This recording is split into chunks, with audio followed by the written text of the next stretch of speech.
My title for this session is rather sort of convoluted, bit long. It goes like this, just in case you've forgotten it. Early Awakenings to an Interreligious Theological Future, colon, the inaugural groundbreaking conference of the World Congress of Faiths. So I'm not going to be wrestling massively with new theories of pluralism and what have you, but to delve a little bit into history and to give just one sort of instance historically of how all of the issues we've been talking about the last couple of days, as it were, did not arrive just in these last couple of days, but have a background and a trajectory. I want to select this date of 1936 because it was the date of a groundbreaking, I think, event for interreligious understanding. But I'm going to start slightly. That's the main focus, but I'm going to start to get us into the mood. So I'm going to read a little bit from an evolutionary anthropologist. Her name is Gaia Vince. It's a good first name. And her book is entitled, interestingly, Transcendence, How Humans Evolved Through Fire, Language, Beauty, and Time. That's quite a challenge, but there it is. She's, if you like, a sort of science writer, an interpreter of science for all those who are not necessarily scientists. It's a terrific canter, the book, through biological evolution into what she calls cultural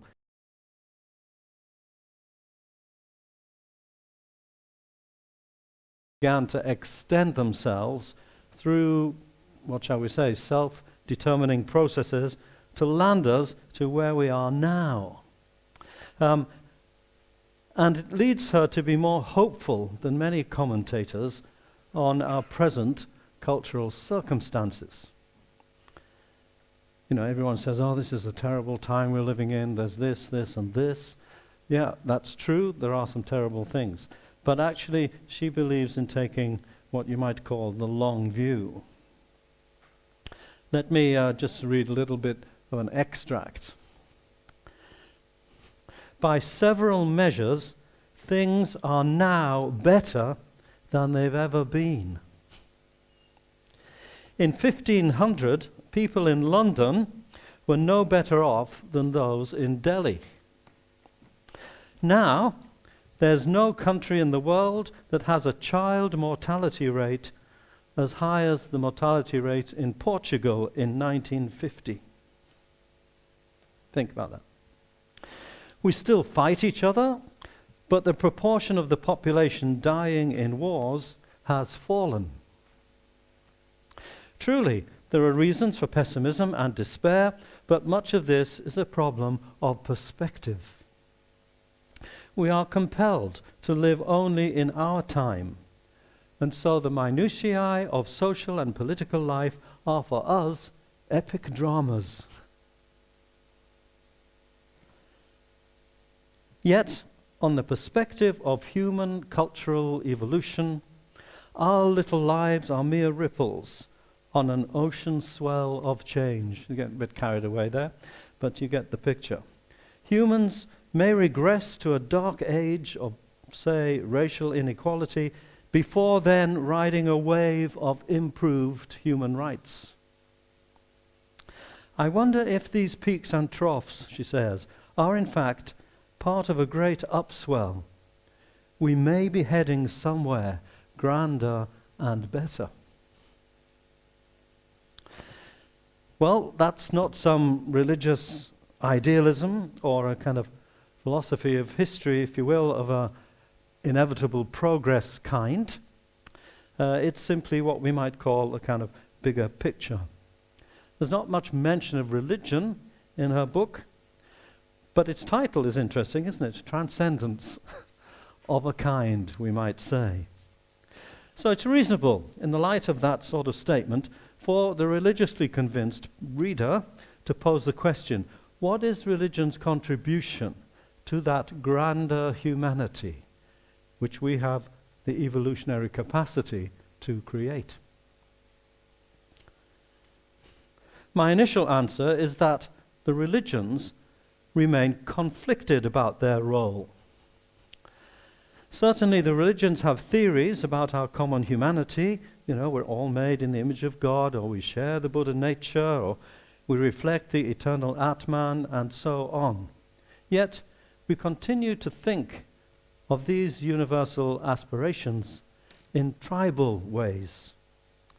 The reality of God, I'm using the God word for the moment, is universal, the religions might say, do say. But God's universality is best grasped, most religions have been keen to say, if you're a Christian or a Muslim or a Hindu, so on. And this entails further, I think, that we're likely to become defensive when your group comes under threat.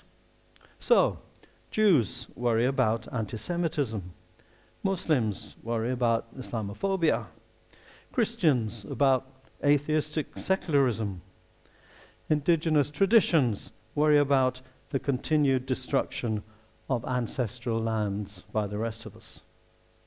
There are valid reasons for fear and anxiety in the midst of cultural wars. And it's hard to rise above victimhood in the answer to the call for a grander humanity.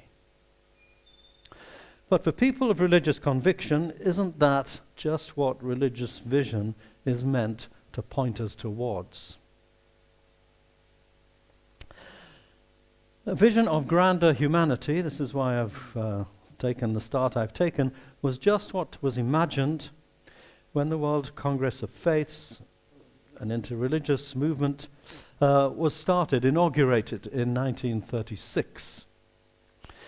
It was launched as a dream to create what the founder of the movement, the imperialist, and he was, explorer, Sir Francis Younghusband, his dates are 1863 to 1942, he wanted to form what he called a fellowship of faiths among the world's, at that stage, chief religions. It was a hugely impressive gathering in London that assembled international luminaries and intellectuals from different religious traditions around the world and included scientists and philosophers. So, I'm going to hope he comes up. There he is. If you had lived at that time, you could look like that. There were delegates from Japan, China, Sri Lanka, India, Pakistan, different European countries, Jerusalem, Egypt, the United States. It could have been in Flecky. But actually, for 1936, you know, that's not bad. By any reckoning, it was a remarkable achievement, and even more so in hindsight, I think, given that the outbreak of war in Europe was, you know, just 3 years away.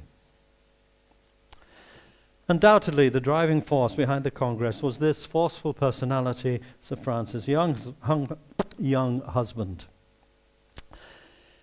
He had his own, what he would call his unbidden religious experiences, during which he said he felt intense, overwhelming sense of joy and love for the whole world.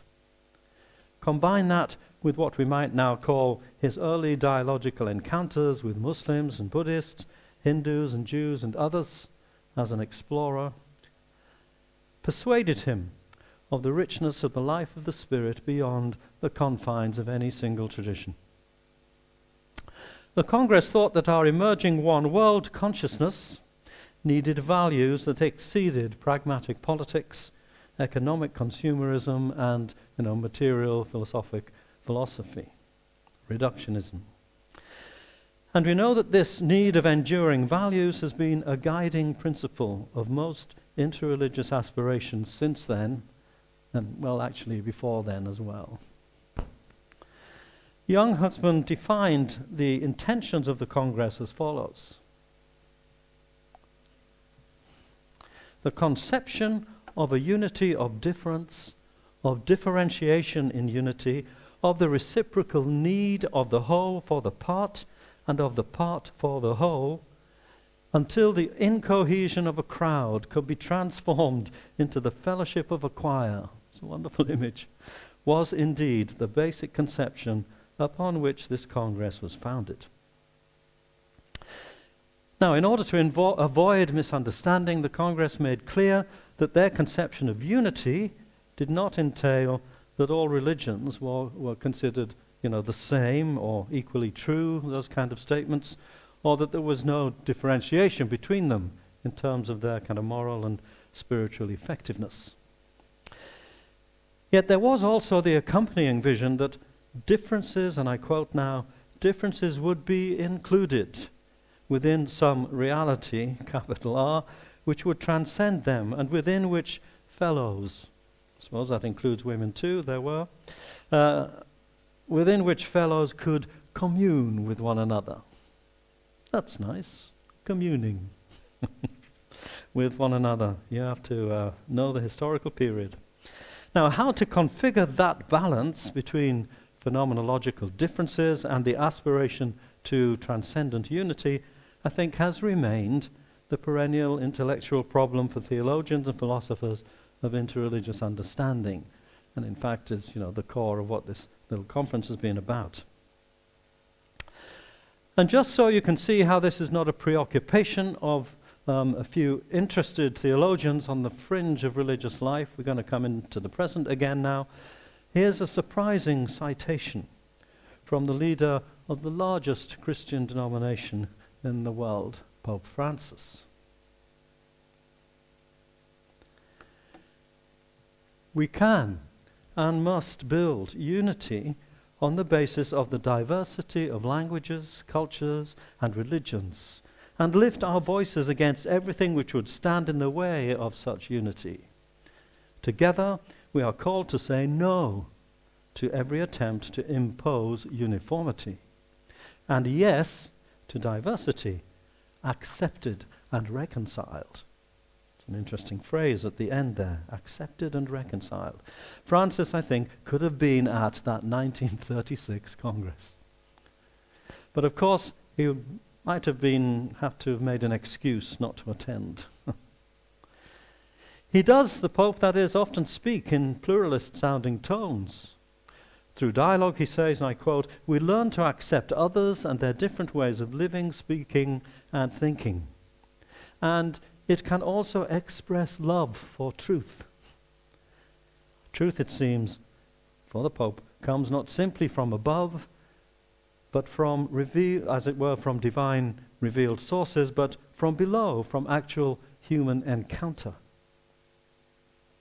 We could add to this the statement agreed between Pope Francis and the Grand Imam of Al-Azhar, a document from the 4th of February 2019, a document on human fraternity for world peace and living together. It's quite a solid piece of writing.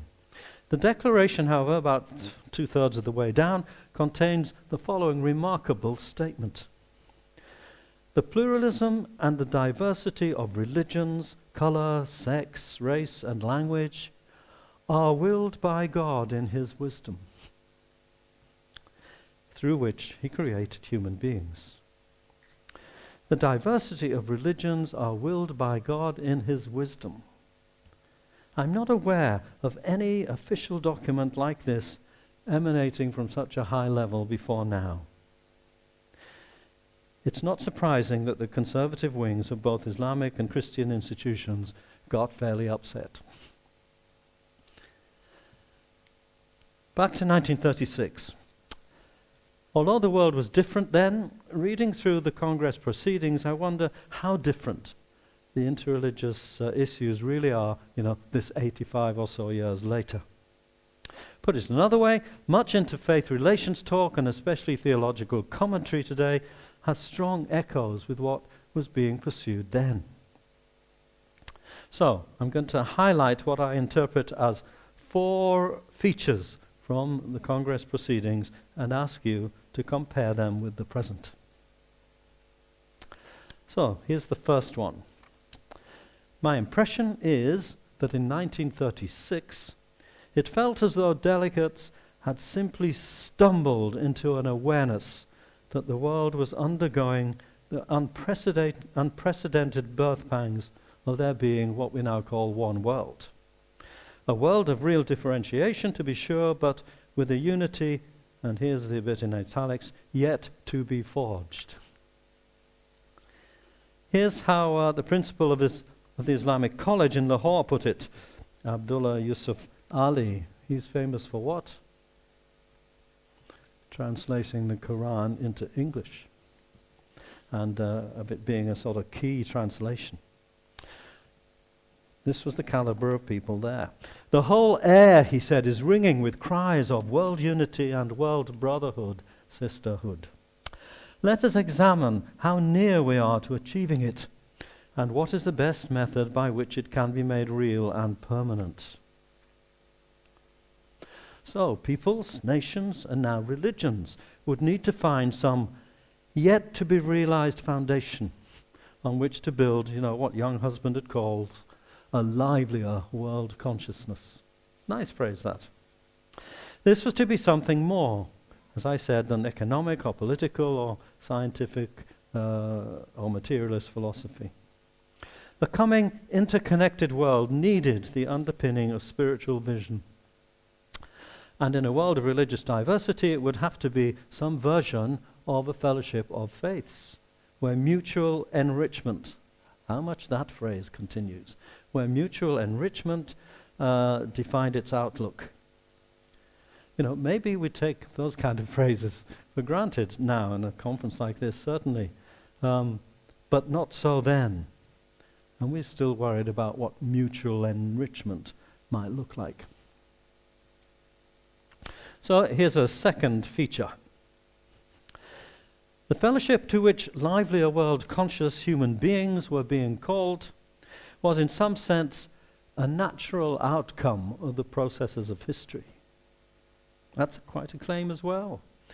This was important to grasp, especially because the delegates were not wanting to echo any simple 19th century view about the inevitability of historical progress. That's had enough critique in its time. But the possibilities within historical change were emerging. So to want to grasp this was not something dreamt up by the World Congress of Faiths or anyone else. We ought, I think, simply, or they thought, simply be able to step into its shoes. Perhaps it was no accident that it was a Muslim scholar who articulated most strongly this basic sense of human oneness as being natural. So we have the sheikh with a long name, who's the rector of Al-Azhar University in Cairo, expressed it as follows. And here he is, I think. And there he is. Indeed, he said, the idea of fellowship is not a philosophic hypothesis, it is a natural need, which was felt by the human race from the dawn of creation. As soon as it was realized that cooperation between individuals would help the race to pass in safety and with greater advantage through the difficult defiles of life. A natural need for cooperation would really be quite at home in the book on cultural evolution by my science writer Gaia Vince, who I mentioned earlier. Come in. Here's my third feature. Amid the positivity of the Congress, there was recognition that any emerging world consciousness had some formidable obstacles to overcome. Not least the sounds of war, as I said, 1936 in Europe. That's one thing. A second thing would be the deep antagonisms between religions from the past. And there was no attempt to gloss over these. And thirdly, the social conditions of many peoples in the poorer parts of the world needs attending to.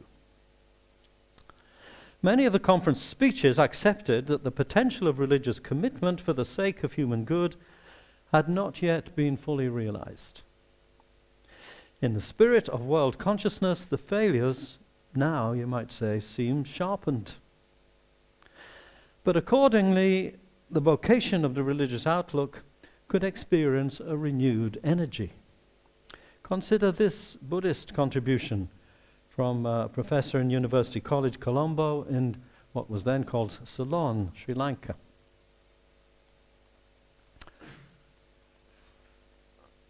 That's him. He must be a younger picture.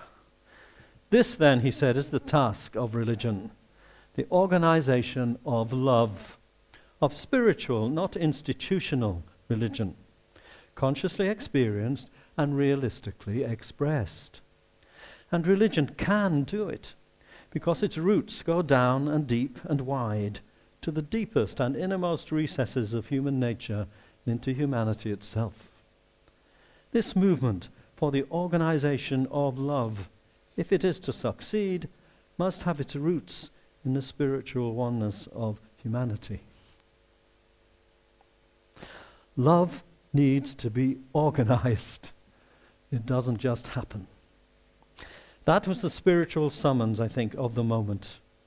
A fellowship of faith stands a good chance of fostering what the world needs, which is the organization of love, and which itself would be an expression of the spiritual oneness of humanity. Again, my evolutionary anthropologist would not disagree with this. Here's another brief extract from her, from a recent newspaper article, where she picks up, in a way, on the professor from Sri Lanka. Love, she says, is itself an evolved human survival adaptation. We see evidence of compassion in our ancestors, dating back hundreds of thousands of years, including in their care for disabled people. Love and empathy are what enables us to cooperate with complete strangers and create the social networks on which we all depend. Again, she could be writing a book on religious ethics. But she's not. It's cultural anthropology. My fourth feature can be summed up in the simple word, aspiration. Here's my list of aspirations which featured in the Congress proceedings. First, there's aspiration towards some sense of rapprochement in religious understanding and cooperation. Second, towards assuming that spiritual vision is a step up in terms of models for world consciousness, based on purely economic or political or philosophical reason alone. Third, aspiration towards thinking that differences need not be a hindrance to a fellowship of faith and might even be an incentive. And fourth, aspiration towards trusting that the experiences of religions, and not their external forms only, are what really count. I think it was left to the great Hindu philosopher Radhakrishnan in 1936. At that time, he was professor-elect to a chair of Eastern religions in the University of Oxford. Hugh might have remembered that. And then later, and later became the second president of India, of course, in 1962. He articulated this point about internal experience and external forms the best, I think. Have I got him up there yet? Not quite. There he is. He always has that hat on. The true meaning of religion, he says, cannot be understood from the machinery of creed, cult, and symbol, even as the individuality of a person cannot be understood from his dress, complexion, and external behavior. To be clear, though, Radhakrishnan did not envisage a spiritual life cut free from institutional or historic forms, but he does want us to note that those forms should not overstep their role as pointers in the grasp of a greater truth. He then gives us a collective list, a vignette, on what the traditions, as traditions, have contributed to civilizations. And here's 5 of them. They're not on a slide. The pagan religions, he says, gave us a sense of the beauty and the largeness of life. Hinduism has revealed to us profound spiritual possibilities. They're very generalized statements. Buddhism has shown us a way to be pure, gentle, and compassionate. Judaism and Islam teach us to be zealously devoted to God and faithful in action. Christianity shows us the power of love and suffering. Well, you might say all of those things actually occur in all of those traditions in different degrees, and I think that's true, but it may be that these things, as it were, come out most forcefully in different ways through different traditions.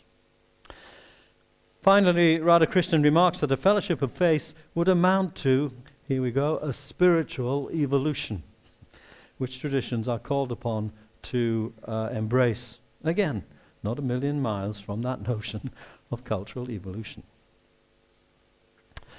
Now, Radhakrishnan's spiritual evolution is what some would hope for later in the 20th century, namely the convergence of religious insights. And perhaps this could be most evident, especially, in the ethical field. I'm thinking particularly now of what's called global ethic thinking that was stimulated by the Swiss Catholic theologian Hans Küng when he launched his framework for that through the Parliament of the World's Religions in Chicago in 1993. That model was predicated on belief in the dignity of the human and also the golden rule, ideals common to all traditions, religious and philosophical. Critics have said, of course, that human dignity and the golden rule as a basis for a global ethic seems a bit abstract, maybe even a bit thin, and does not resonate sufficiently, with the thick beating heart of any tradition proper. But in the world religions there are, insisted Küng, traces of a common human ethic, and that a convergence of values between the main traditions is possible, yielding a projected future which is directed towards the common good of the world. What's needed is the right orientation of the will, plus a dialogical, theological thrust that would underpin the will. Now, Küng's project fought shy of the larger demand for a theological interpretation of, religious manyness, diversity, what's sometimes called a theology of religions.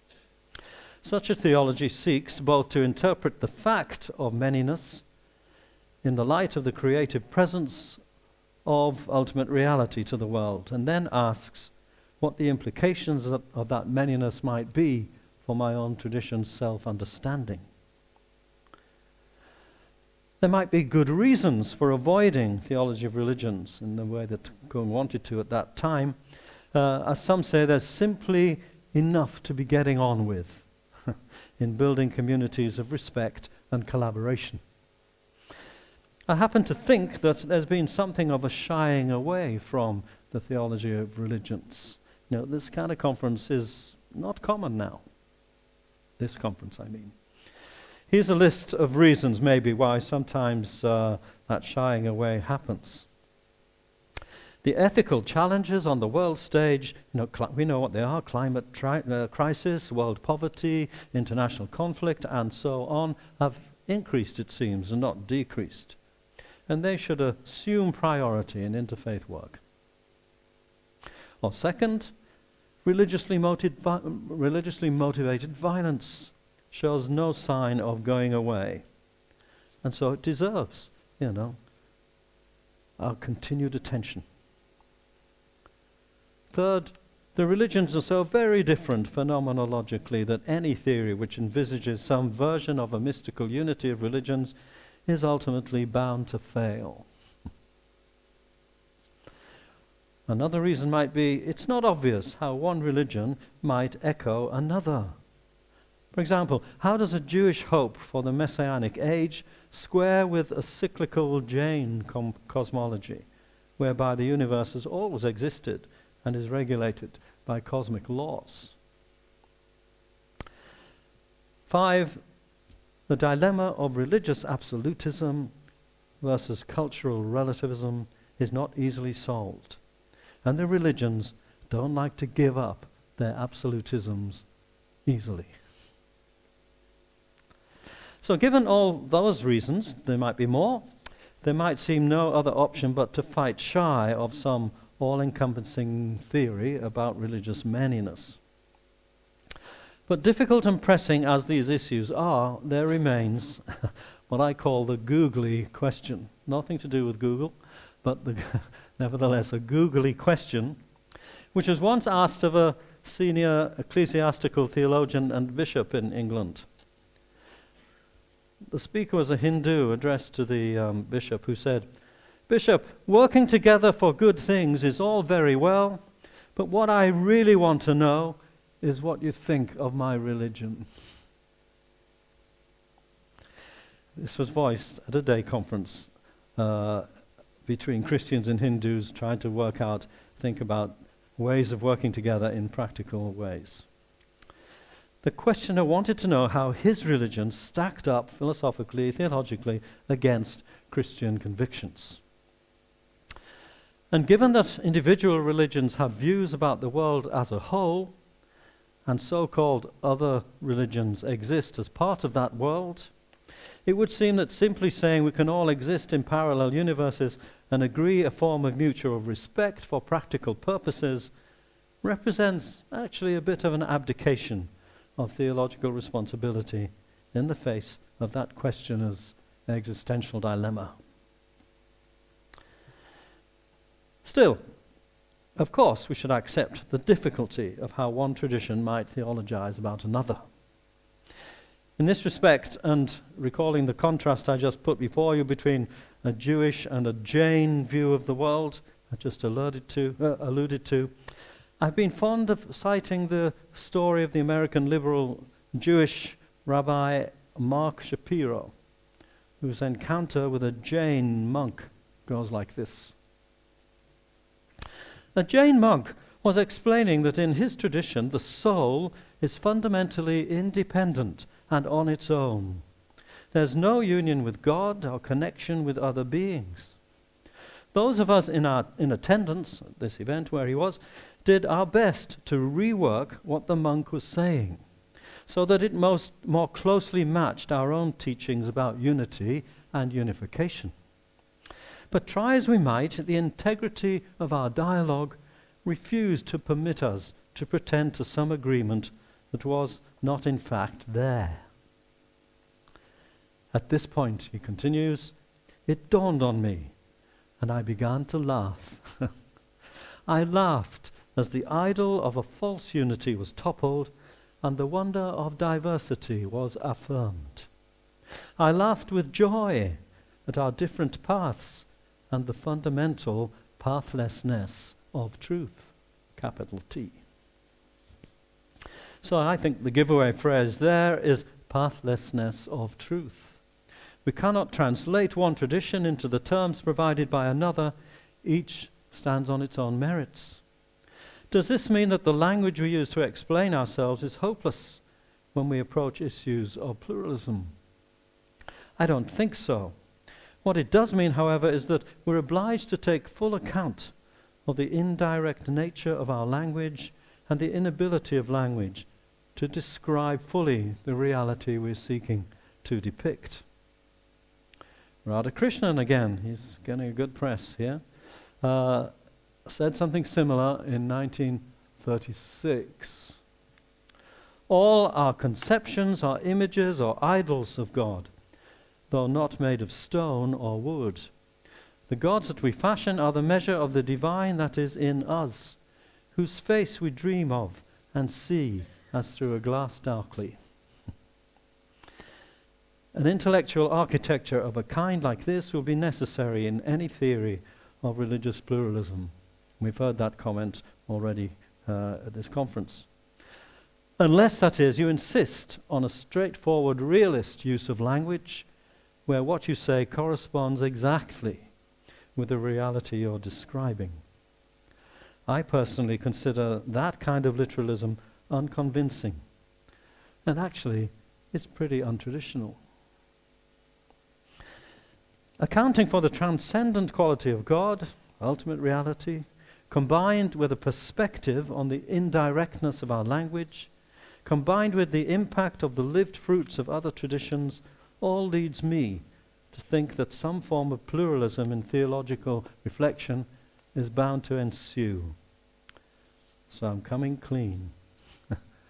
At the least, we arrive at the conclusion of the great Indian Christian writer, former director of the World Council of Churches program on dialogue, Stanley Samartha, a great man.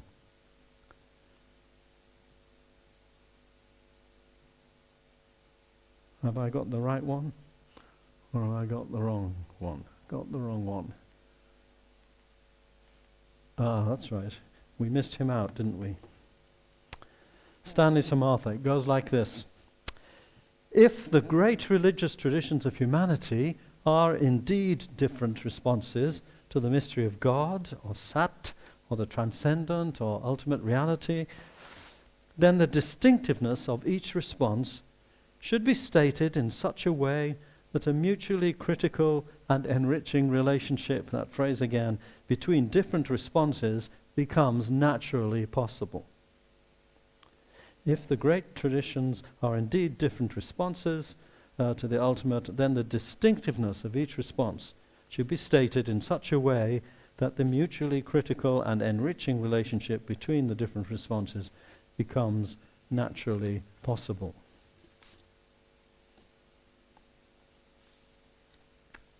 The absolutism normally associated with religious conviction is quietly set aside in that kind of comment. Each of us is distinct, but none is final. We're accountable to one another not only in our acting, but in our believing. Whatever it is that our tradition gives us, it's always a matter of experienced response, which entails that the mind is not passive, but proactive in interpreting human experience. As we know, that's a post-Enlightenment insight, but it's also present. For example, in the well-known saying by the Muslim 9th century mystic from Baghdad, al-Junayd, the color of the water is the same as that of its container. It's quite fun, isn't it? Think about that. The color of the water is the same as that of its container. Actually, John Hick was fond of quoting that too. So, how do we deal with pluralism? We should notice that if, at the head of the Stanley Samartha quotation, if the great traditions are indeed different responses of the ultimate. If we can't know for certain if the different traditions really are different responses to that mystery, in the sense of being beyond reasonable doubt, there are reasons for thinking that they may be so. Different responses, that is. The religions have sustained their followers through time. They've underpinned civilizations. They've moved the hearts of people to great acts of compassion and altruism. They've provided what I call transcendent vision and human transformation. And just as we all have the tenacity to trust our own religious experience, to trust what's been glimpsed of ultimate worth, and what the bearing of that on the truth of how human beings should live might be, so the same token can be accorded that same capacity for trust in followers of other traditions. But of course, what we trust and what tumbles out in terms of intellectual explanation and exploration will be different between traditions. Necessarily so, because what we experience is shaped by time and place and where we are. So religious people do experience the world differently. We're not variations on the same theme. But that doesn't mean that we don't share, in some sense, a common source of inspiration. Put it like that. In this respect, I actually quite like the comment by Rosemary Radford Arutha, the American feminist, her perception of what our differences entail. There she is. True universality, she says, lies in accepting one's own finiteness, one's own particularity, and in doing so doing, not making that particularity the only true faith, but allowing other particularities to stand side by side with yours as having equal integrity. Each is limited and particular, yet each is, in its own way, an adequate way of experiencing the whole for a particular people at a particular time. It's about 30 years old or something like that, I think, that quotation. In this citation, we're not talking about pieces of a jigsaw puzzle where, the religions represent different pieces and all you have to do is put them together and you'll come up with the whole picture. Although we're each orientated on the whole, we're also in distinct and partial ways according to the conditions of human fallibility. Yet there are also ways in which the human capability for empathy and the willingness to stand in the shoes of the other creates the prospect for mutual accountability for truth through dialogue. Why should the facts of phenomenological difference lead us to expect that only if we imagine the traditions to be incommensurable must we be being truthful to the founding insights of each? That just seems to me to be odd. We don't have to postulate incommensurability, total separatedness forever, because what we're imagining is different responses to different manifestations of that same mystery of transcendence. That's a crucial point, and it's frequently missed by the critics of pluralism.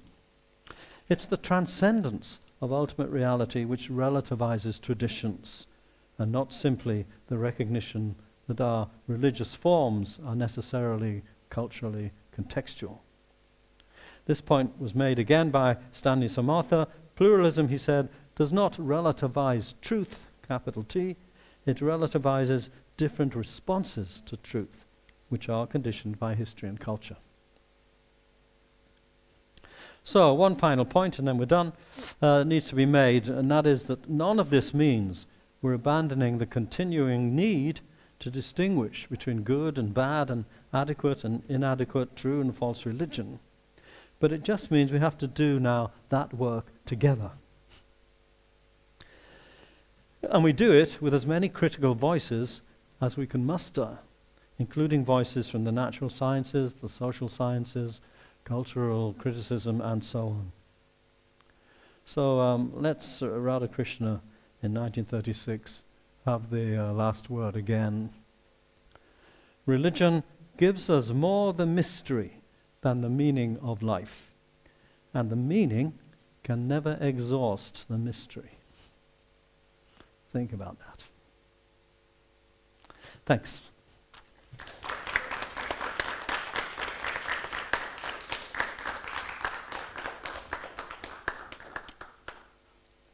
Just going to have a wee sip.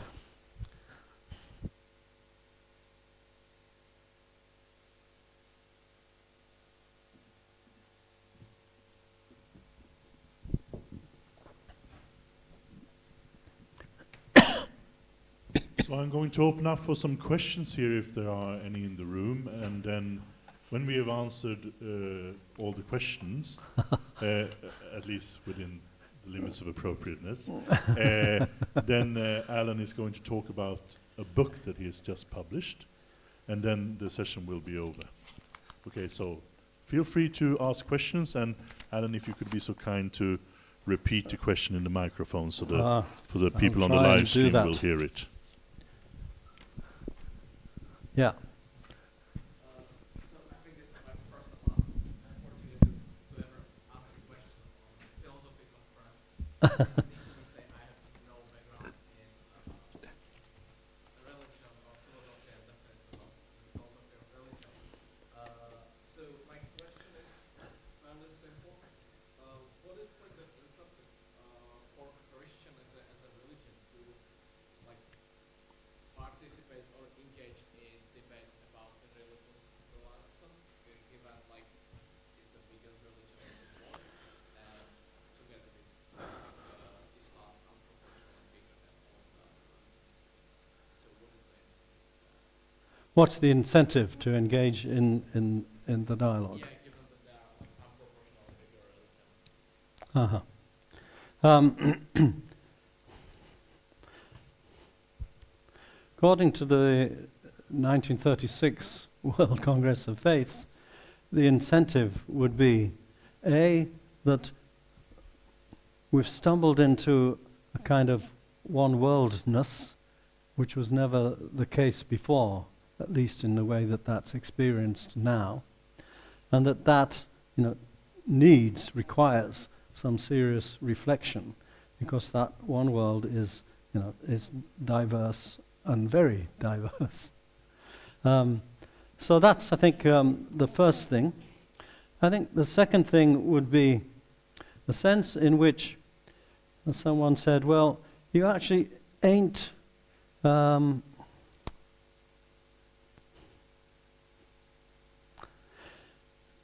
come across everything that is to be known about the spiritual realm and the spiritual experience through one lens.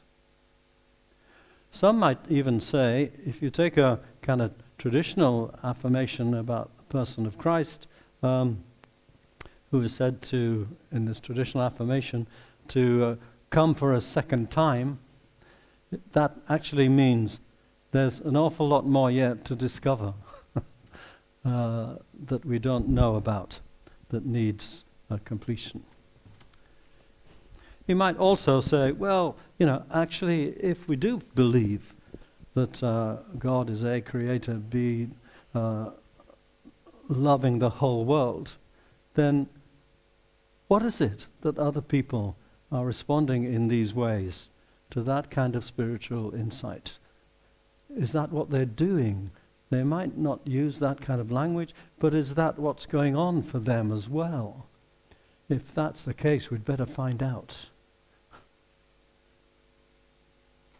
So there's a lot more yet to come in the different world from previous times.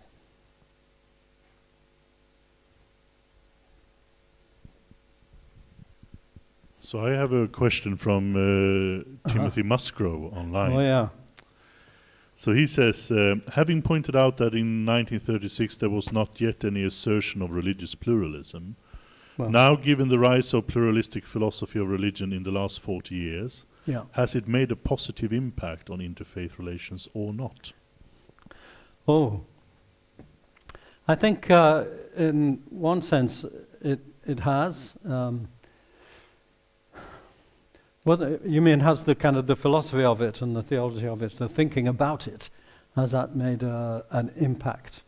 Well, in one sense, this conference wouldn't be here if it hadn't made an impact, if there weren't questions to face and things to answer. All of those departments in universities and colleges around the world which now have employed people to try and wrestle with these questions, that wouldn't have happened if we'd not had things like 1936 and the conferences around the world that happen as a result. There are voices which would say that actually, we're at the foothills of this, and really, really foothills. So that, as that Congress in 36 said, we've just sort of stumbled into a space that we didn't realize was before us. And now we have to make sense of it. And making sense of it is going to take quite some time. But I would say that the dialogue movement does make differences in the way that we try and approach others, either on the big scale or just locally where we are. If we have to make sense of where we are and live, say, even just in our local neighborhood, which happens to be diverse, then we're going to need some resources to help us do that, some reflective capacity to help us do that. And I think that's the job of, as it were, the intellectuals in the traditions, to help us do that, as long as they don't sort of cloud the mind too much for us. I hope that helps a bit, Tim. You've made your own impact as well.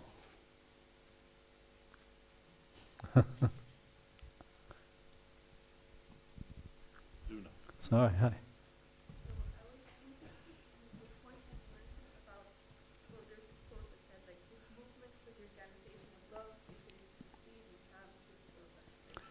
So must love be organized? And do you think that the point of religion is partly to organize love? And how successful can that be? It's partly a similar kind of question to Tim on online. Are you saying is love a kind of rallying point for the religions if it has to be created? I think it is a rallying point, and I mean the interesting thing for me was that that was a Buddhist saying that, and Buddhists are meant to talk about something called compassion, which the intellectual will tell you is not quite the same thing as love. I don't really know what the difference is, but that's what they would say. Compassion is kind of suffering with. But I think that if love is the kind of rallying call and the rallying point, then that clearly does not yet exist in a sort of created sense. It's there as still an aspiration or as an ethical imperative, I guess. But if the world is so interconnected, and if the world requires that love, as the professor from Sri Lanka said, then it will need organizing, won't it? It won't just happen. You know, in a sense, we've got the United Nations, which is meant to sort of organize political nations around the world. Bringing them together doesn't just happen, it needs organizing. Maybe there's a kind of parallel there. Some people have said what we need is a United Nations of religions. Something like that. That wasn't quite the phrase. What was it? United Religions Initiative, as well as United Nations Initiative to stand alongside it. Both at Parliament in 1893 and in 1936, Congress of Faiths all said very kind of strongly that the technological world and the period in which we've entered requires some kind of strong spiritual underpinning if it's actually going to be more than simply the accumulation of goods for all of us. So it seems to me that, you know, the calls for that kind of thing are quite clear, and they've been made and continue to be made. And is, you know, if love is the organized thing which is meant to make it happen, then let's do that.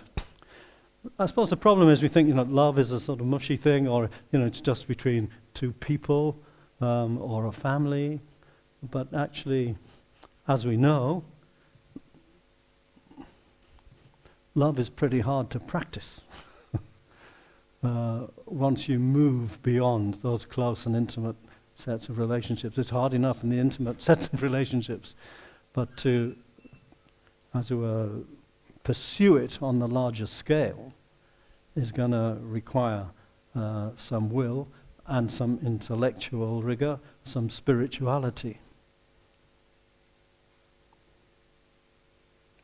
Whether it necessarily solves problems immediately is another matter.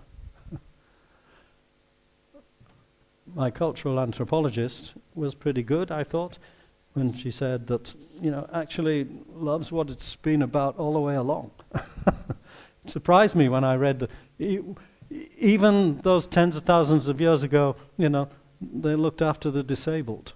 You tend to think, no, that didn't happen into the modern world when that kind of thing begins to happen properly. But there it is. So it's there in its seed and in potential. Hi. My question is on trying to continue to propagate love in the world, and we see religion. I mean, that is the two, you can sort of separate them into like the organization of religion and the organization of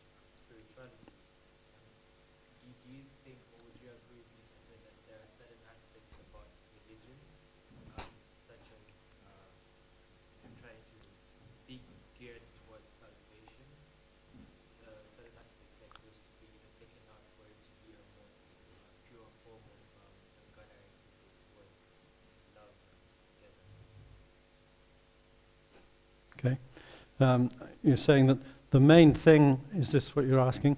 That the main sort of thrust of most religious understanding is towards a kind of spiritual state where love is present, but it's a kind of deeply personal thing. And it's called salvation, or other terms perhaps. Maybe. I think at this point, what we need is some really good theological and interfaith education. Because actually, is that really what love is? Or is that really rather what salvation is? I tend to think that, who was it? Somebody said that the form of love is the practice of justice. And that you can't, as it were, just love without that practice of justice. And that, therefore, that's a kind of shared practice that's required and needed around the world. There are the questions about whose justice, of course, and so on, but they're questions that need to be addressed together. Salvation, as I understand it in Christian terms, actually means not so much me, as it were, being allocated a place in something called heaven. Salvation is the liberation, the reformation, the transformation of the world. And I think that's actually what the Jesus message was as well. So when people talk about salvation, they narrow it down to something to do with kind of me and my personal relationship. Well, there is that, but actually it's about a whole set of relationships, a whole set of not just personal relationships, but structures in life as well, which is another reason why love needs to be organized. So I'm a bit conscious of time, so Yeah. I can take, if you're brief, I can take two more questions. So Petrina and Yuina. Oh, hey.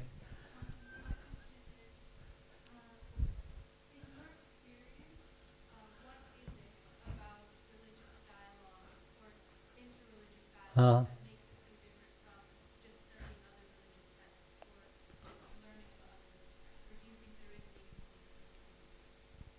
Oh, I do think there's a difference between the two, of course. I sometimes say that interreligious dialogue involves 3 steps. The first is you learn about something and someone else. The second step is you learn with, alongside them, about the nature of the world and their convictions, and so on. And then the third step is that you learn through being with them. So that occasionally I've said that I don't know who I am outside of my relationship with that other, religiously. So that there is an extra kind of thrust, an extra demand in the interreligious conversation and the dialogue. You can learn as much as you like about other things and other religions, but that doesn't take you to the heart of them. But I think they're absolutely necessary to do that. But the dialogue takes you more, I think, to the heart of what we're expecting out of this thing called spirituality and tradition and religion.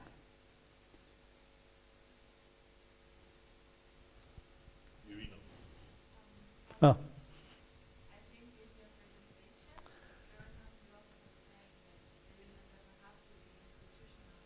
Uh-huh.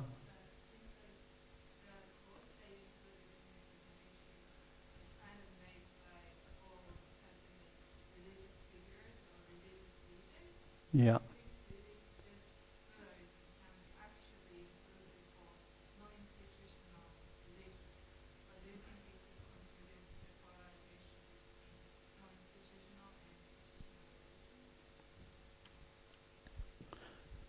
So a conversation between institutional and non-institutional religions.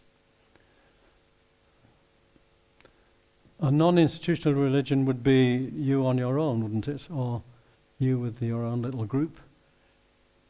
Institutions form very kind of quickly from, a position of some like-minded people coming together. So that it's quite hard, I think, to be aside from institutional forms. To say that is very different from saying that, as well, the institutional forms govern, as well, what you should think.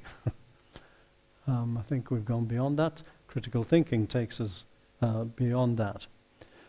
There are different kinds of conversations, aren't there, that need to go on, I think, at different levels, individual levels and local, social levels, world levels, between leaders and so on, but also between inspirational people and the rest of the world. Sonia and I visited in Oslo, the peace place, the Nobel Peace Center, and had a quick look around there. Now, there's a huge number of individuals in the exhibition who belong to traditions and histories of all kind of various different kinds. So there's a sort of pool of insight that's made an impact in the world. I think, I hope, I trust. But one thing we did notice was that actually the majority, not all, but the majority of those figures in the little exhibition center were religiously informed people, and that the work they'd been doing sprang from that deep sense of creating peace in the world out of a sense of spiritual understanding. So, at one level, everyone's involved in trying to make the whole world a better place. Of course we are. And lots of institutions are involved in trying to do that. And we continue at different levels. But at the same time, we know, I'll come back to this, I think we know that, take the climate crisis issue, that if we just try to solve it technologically or with some magical solution that we can continue using fossil fuels without altering our lifestyles, etc., and do that without asking, well, what then is the point of, the societies we create? We've created them dependent on these fossil fuels. If we're not going to be dependent on them, what are the resources we're going to have to use to get us to a different space in order to create a different kind of world? That's a very, very basic but very, very serious problem which we all face. But we don't like to look at it, neither do I, but we have to.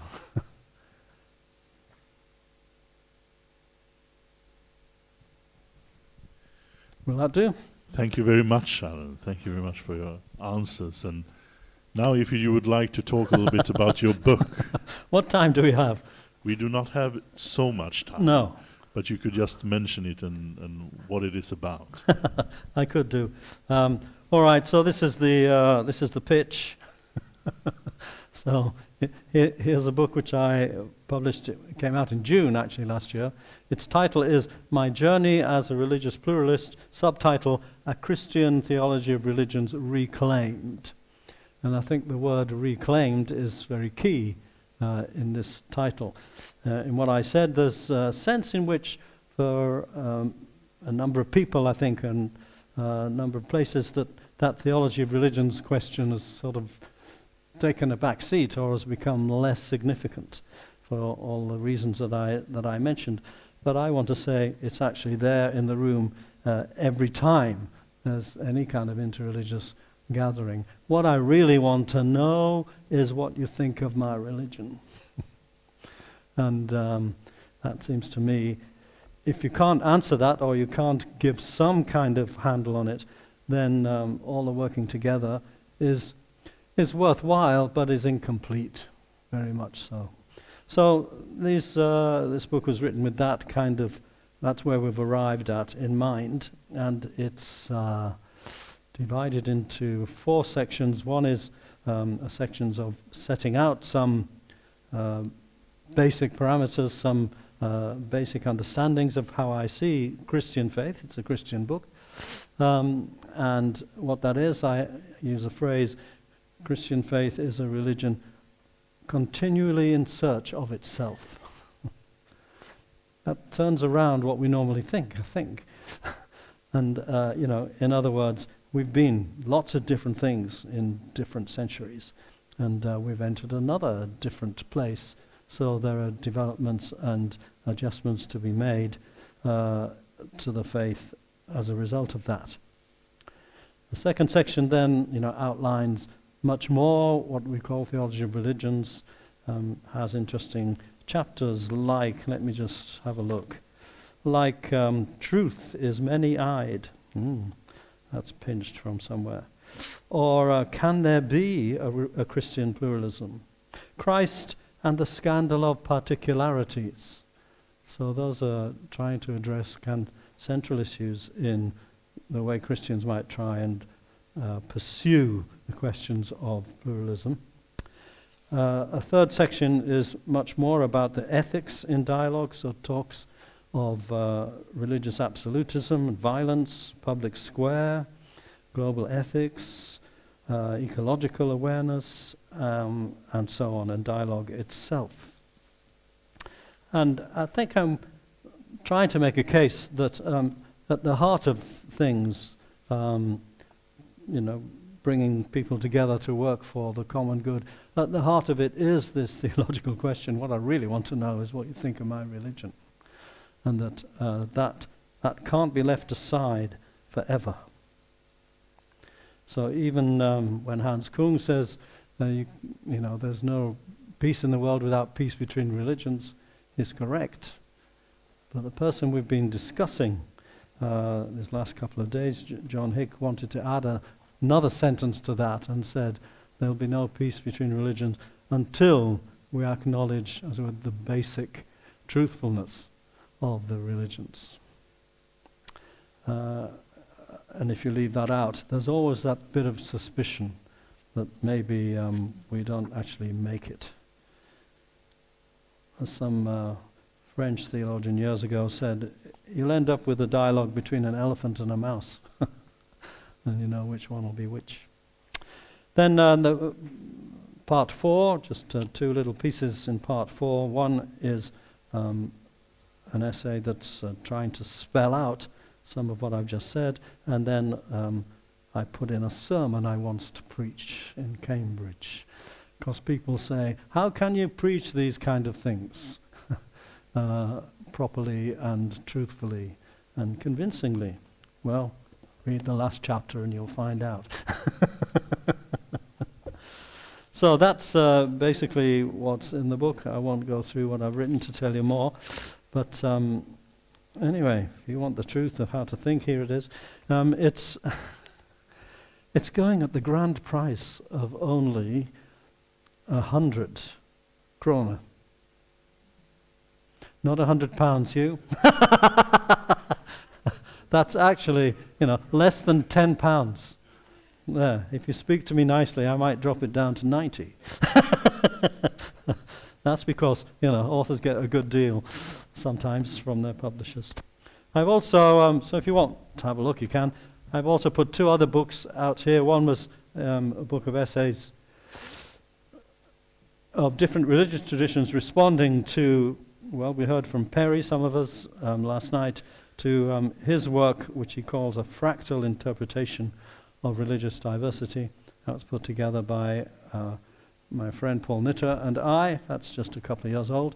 And, that can be the same price, or a little one. I'm not really a shop. A little one that's just come out by my dear, dear friend Harold Kazimov, Holocaust survivor, just talking for the first time ever, really, about A Holocaust Survivor's Vision for Interfaith Peace, he calls it.